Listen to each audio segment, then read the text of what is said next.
Welcome to top 9 news. నేను పూర్ణిమ. CM Chandrababu సోదరుడు రామ్మూర్తి నాయుడు కన్నుమూత. రేపు నారావారిపల్లెలో అంత్యక్రియలు. ఇక మహారాష్ట్రలో పవన్ కళ్యాణ్ ప్రచారం. కడప జిల్లా వైసీపీ నేతలు నోటీసులు. ఏపీ టుడే టాప్ 9 న్యూస్ లో బులెటిన్ లోకి ఎంటర్ అవుదాం. ఏపీ సీఎం చంద్రబాబు నాయుడు సోదరుడు రామ్మూర్తి నాయుడు ఈ మధ్యాహ్నం కన్నుమూశారు. ఢిల్లీలో ఉన్న సీఎం చంద్రబాబు సోదరుడి పరిస్థితి విషమంగా ఉందని తెలియగానే మహారాష్ట్ర పర్యటనను రద్దు చేసుకుని హైదరాబాద్ వచ్చారు. రామ్మూర్తి నాయుడు అంత్యక్రియలు రేపు ఆయన స్వగ్రామం నారావారిపల్లెలో నిర్వహిస్తారు. చిన్నాన్న నారా రామ్మూర్తి నాయుడి మరణంపై మంత్రి లోకేష్ ఆవేదన వ్యక్తం చేశారు. చిన్నాన్నతో చిన్ననాడు తనకు అనుబంధం గుర్తుకొచ్చి కళ్లల్లో నీళ్లు తిరుగుతున్నాయని ఎక్స్ వేదికగా సంతాపం తెలిపారు. దుఃఖంలో ఉన్న పిన్ని, తమ్ముళ్లు ధైర్యంగా ఉండాలని లోకేష్ కోరారు. తెలంగాణ సరిహద్దుల్లోని మహారాష్ట్ర ప్రాంతం పాలజ్లో బీజేపీ అభ్యర్థులకు మద్దతుగా డిప్యూటీ సీఎం పవన్ కళ్యాణ్ ప్రచారం నిర్వహించారు. మరాఠీలో ప్రసంగించారు. 10 ఏళ్ల అభివృద్ధి కాదు, రాబోయే 5 ఏళ్ల అభివృద్ధిని చూడాలని ప్రజలకు విజ్ఞప్తి చేశారు. భోకర్లోని ప్రసిద్ధ కర్ర సత్య గణపతి ఆలయాన్ని పవన్ కళ్యాణ్ సందర్శించారు. ఇళ్లు పూర్తి కాకపోయినా లబ్ధిదారుల నుంచి బ్యాంకులు ఈఎంఐలో అడుగుతూ ఉండడం తమ దృష్టికొచ్చిందని మున్సిపల్ శాఖ మంత్రి నారాయణ తెలిపారు.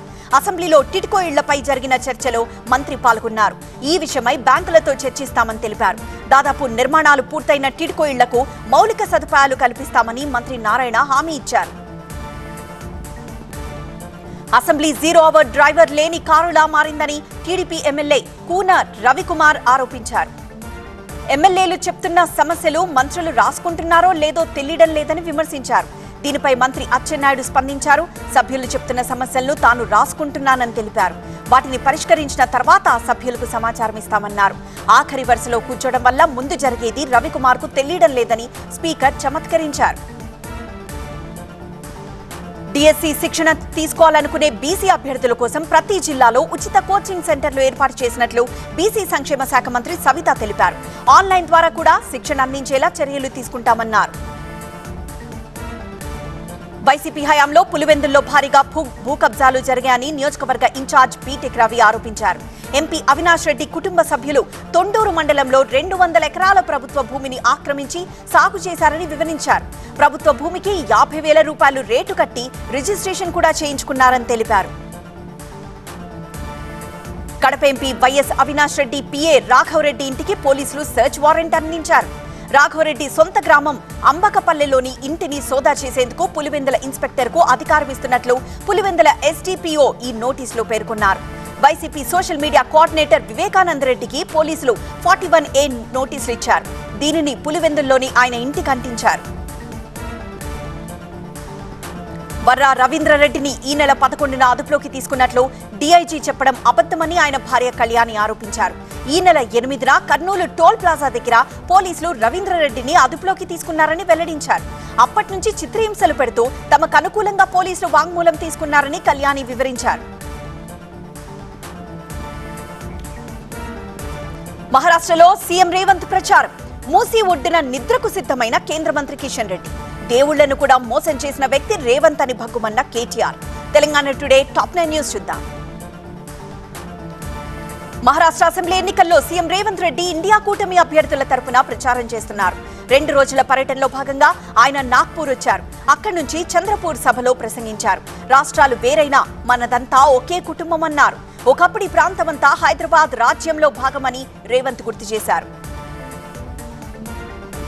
మూసీ నది విషయంలో సీఎం రేవంత్ రెడ్డి విసిరిన సవాల్ను కేంద్ర మంత్రి కిషన్ రెడ్డి స్వీకరించారు. మూసీ ఒడ్డునున్న అంబర్పేట తులసీనగర్ లో నిద్ర చేయడానికి ఆయన వచ్చారు.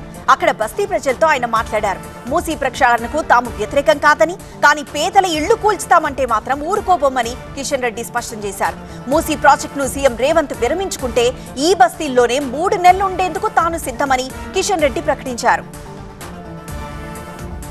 రుణమాఫీ విషయంలో దేవుళ్లను కూడా మోసం చేసిన వ్యక్తి సీఎం రేవంత్ రెడ్డి అని బీఆర్ఎస్ వర్కింగ్ ప్రెసిడెంట్ కేటీఆర్ అన్నారు. ఎత్తైన కుర్చీలో కూర్చుంటే పెద్దవాళ్లు కారని, ప్రజల గుండెల్లో స్థానం సంపాదించుకోవాలని సూచించారు. తెలంగాణను కేసీఆర్ అన్ని రంగాల్లో అభివృద్ధి చేశారని కేటీఆర్ అన్నారు.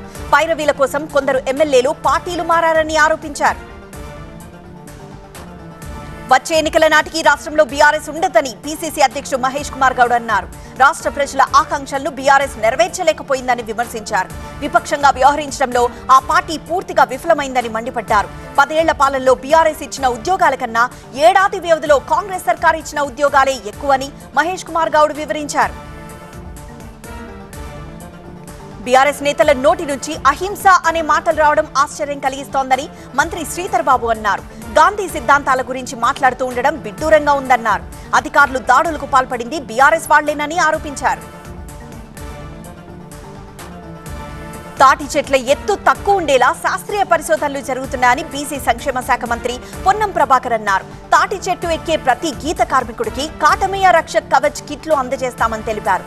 ఆర్థిక ఇబ్బందుల కారణంగా ప్రస్తుతం గీత కార్మికులకు మోపెడ్స్ ఇవ్వలేకపోతున్నామని, వచ్చే ఆర్థిక సంవత్సరంలో అందించేందుకు కృషి చేస్తామని పొన్నం హామీ ఇచ్చారు. భద్రాచలం ఆలయం తరహాలో బాసర జ్ఞాన సరస్వతి ఆలయాన్ని అభివృద్ధి చేస్తామని రెవెన్యూ మంత్రి పొంగులేటి శ్రీనివాసరెడ్డి అన్నారు. తమ ప్రభుత్వం విద్యకు అధిక ప్రాధాన్యత ఇస్తోందని తెలిపారు. జ్ఞాన సరస్వతి దేవిని పొంగులేటి దర్శించుకున్నారు. తీరు మార్చుకొని ఆయిల్ పామ్ కంపెనీలు అనుమతులు రద్దు చేసి వాటిని ఆయిల్ ఫెడ్ కు కేటాయిస్తామని వ్యవసాయ మంత్రి తుమ్మల నాగేశ్వరరావు హెచ్చరించారు.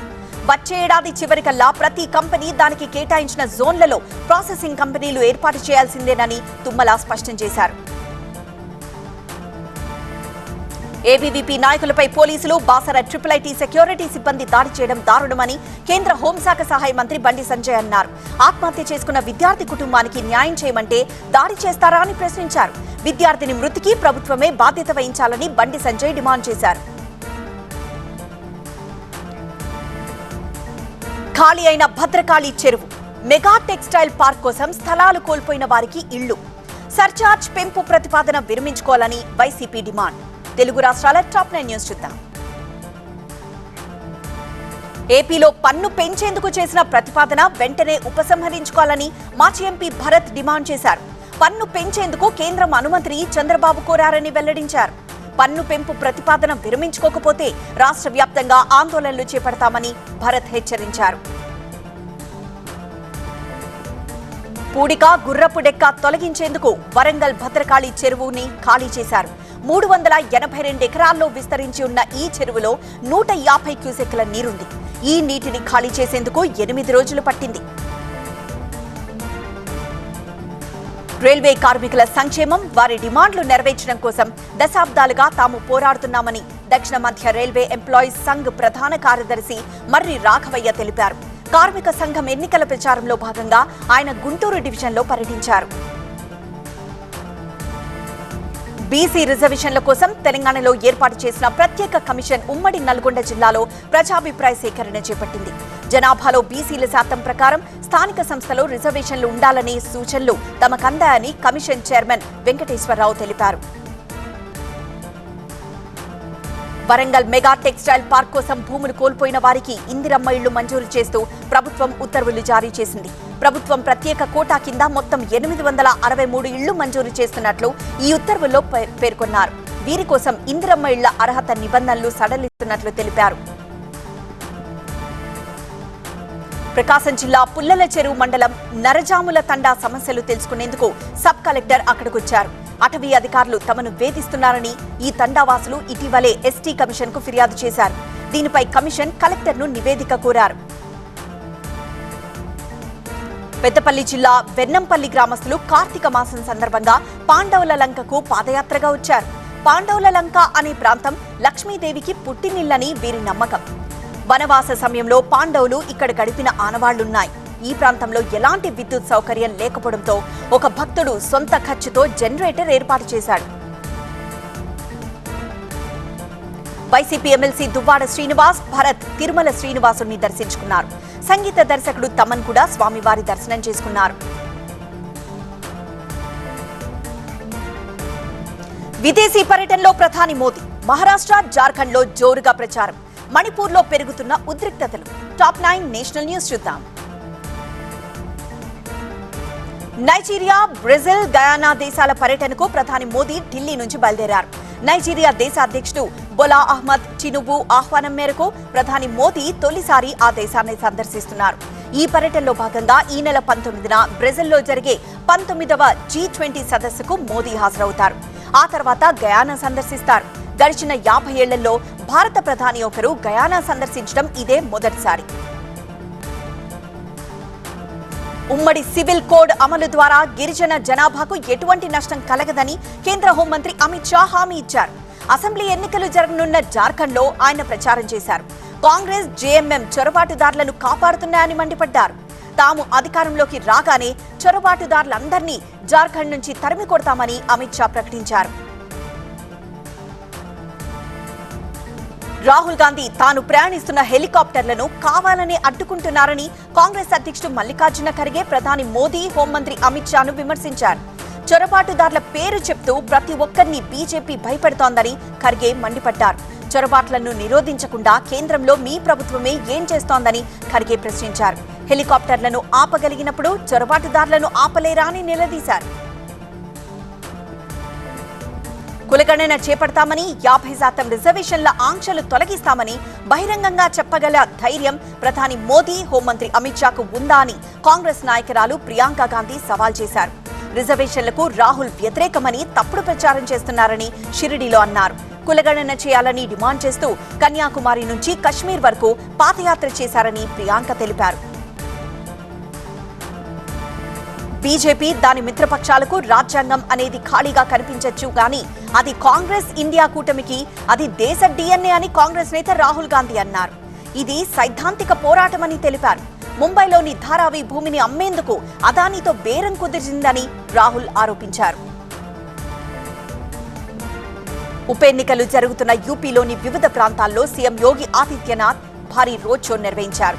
యోగిని చూసేందుకు రోడ్డుకు 2 వైపులా జనం బారులు తీరారు. ఆపరేషన్ కమల్ చేపట్టేందుకు బీజేపీకి వేల కోట్ల రూపాయలు ఎక్కడి నుంచి వస్తున్నాయని కర్ణాటక సీఎం సిద్ధరామయ్య ప్రశ్నించారు. ప్రధాని మోదీ సంక్షేమ పథకాల గురించి గొప్పగా చెప్తారని, కానీ బీజేపీ కార్యాచరణ పూర్తి భిన్నంగా ఉంటుందని సిద్ధరామయ్య విమర్శించారు. ముస్లింలను అమరన్ సినిమాలో తప్పుగా చూపారని ఆగ్రహించిన social democratic party of India SDPI Muslim రిజర్వేషన్ల విషయంలో డీఎంకే సర్కార్ తీరును తప్పుపడుతూ చెన్నైలో నిరసన చేపట్టింది. ముస్లింలకు ఇస్తున్న రిజర్వేషన్లు 7% పెంచాలని ఎస్డీపీఐ కార్యకర్తలు డిమాండ్ చేశారు. మణిపూర్లో ఉద్రిక్తతలు, హింస సద్దుమణగడం లేదని ఆగ్రహిస్తూ రాజధాని ఇంఫాల్లో మహిళా వ్యాపారులు భారీ నిరసన ప్రదర్శన చేపట్టారు. కిడ్నాప్ అయిన 6గురిలో 3 మృతదేహాలు బయటపడడంతో మణిపూర్లో ప్రస్తుతం ఉద్రిక్తత తీవ్ర స్థాయిలో ఉంది. ఇంఫాల్లో కర్ఫ్యూ విధిస్తూ అధికారులు ఆదేశాలు జారీ చేశారు. మణిపూర్లో ఉద్రిక్తతలు తీవ్రమవుతున్నాయి.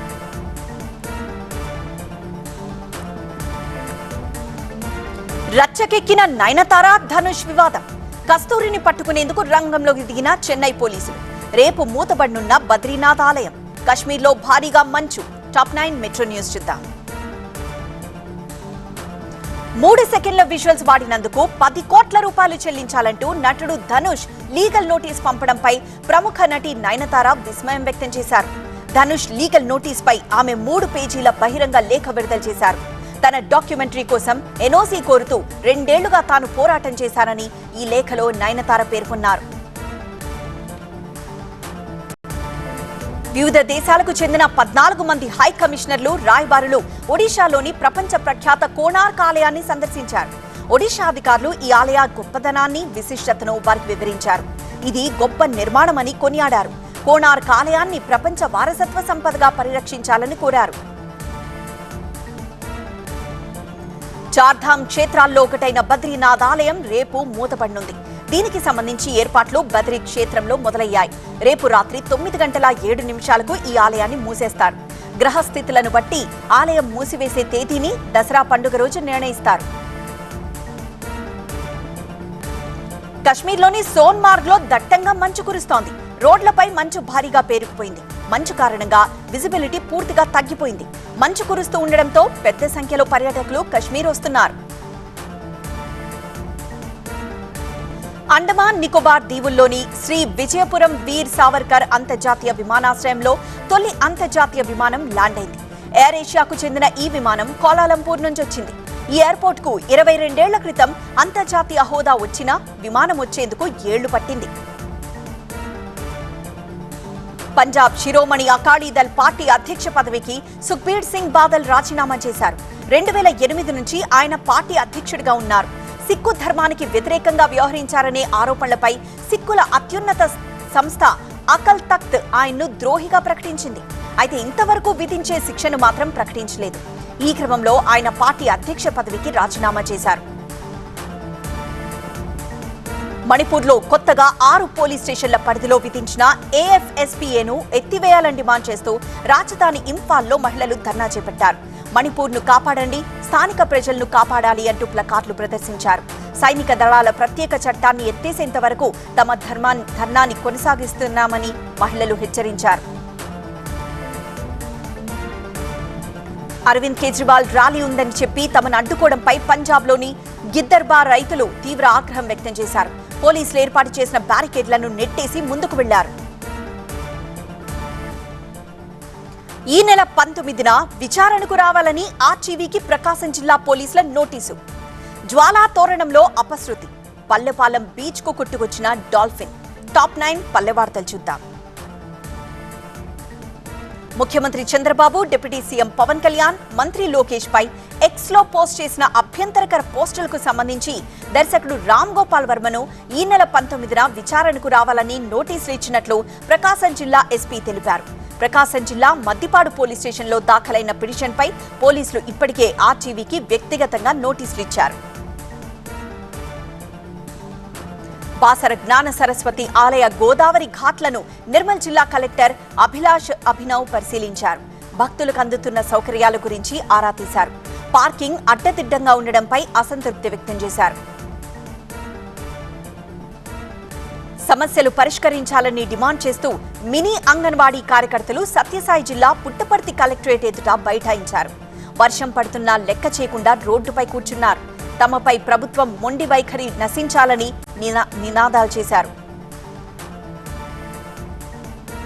నంద్యాల జిల్లా డోన్ మండలం కొత్తబురుజు ప్రభుత్వ ఆసుపత్రిలో డాక్టర్లు, నర్సులు లేకపోవడంతో అక్కడి వాచ్మెన్ డాక్టర్గా మారారు.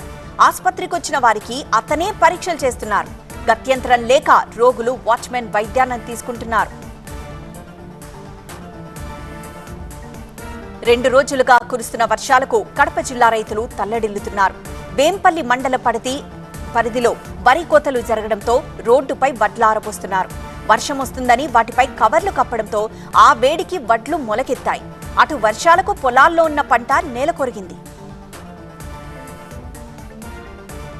ఉండడానికి ఇళ్లు లేక ఖాళీ స్థలాల్లో పరదాలు కట్టుకుని బతుకుతున్న తమకు అటవీ అధికారులు నిలువ నీడ లేకుండా చేస్తున్నారని ఆరోపిస్తూ భద్రాద్రి కొత్తగూడెం జిల్లా ఎర్రగుంటపల్లిలో గిరిజనులు ఆందోళనకు దిగారు. తమకు డబుల్ బెడ్రూమ్లు కేటాయించేంత వరకు నివాసం ఉండేందుకు అనుమతించాలని రోడ్డుపై బైఠాయించారు.